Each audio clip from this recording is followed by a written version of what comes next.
2013 میں جو اور اپنے دور میں یہ جو نون لیگ نے سڑکیں بنائیں،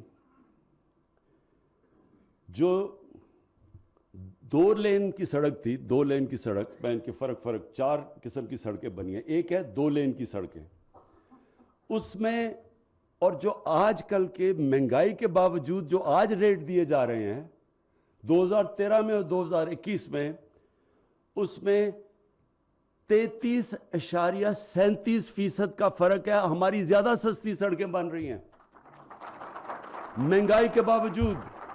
2 لین میں فرق 33.3%، یعنی فرق ہے سڑکوں میں، یعنی سستی سڑک بن رہی ہے. نیشنل ہائی وے کنسٹرکشن پروڈکٹ جو 4 لین کی کنسٹرکشن ہے، اس میں کتنا فرق ہے؟ ہماری انہوں نے جس ریٹ پہ سڑکیں بنائی اور آج کتنی بنی، 53% کم پہ آج سڑک بن رہی ہے. وہ کیوں؟ کیونکہ یہ ٹینڈرنگ ہوتی ہے، اس میں 2 نمبری نہیں ہو سکتی. اس کے بعد پھر جو موٹر وے کے جو 4 لین کے پروجیکٹس ہیں، اس میں اور آج 19.6% سستی بن رہی ہیں آج. تو میں صرف آپ کو یہ کہنے کی کوشش کر رہا ہوں کہ آپ یہ خود سوچ لیں کیوں ہم نے زیادہ سڑکیں بنائی ہیں. کیونکہ ہم نے پیسہ بچ گیا.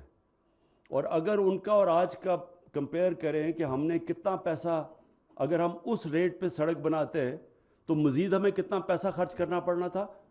1000 ارب روپیہ. سو انہوں نے 1000 ارب روپیہ ایکسٹرا خرچ کیا انہی سڑکوں پہ. اور یہ ہے فرق.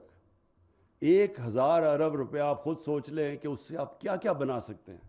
آپ تبدیل کر سکتے ہیں، آپ سارے علاقے بدل سکتے ہیں، اسکول، کالجز، یونیورسٹیز، کیا کیا آپ نہیں کر سکتے. تو ہم نے اگر آگے زیادہ سڑکیں بنائی ہیں، اس کی وجہ یہ ہے کہ ہماری سڑکیں آج اس مہنگائی کے باوجود زیادہ سستی ہیں.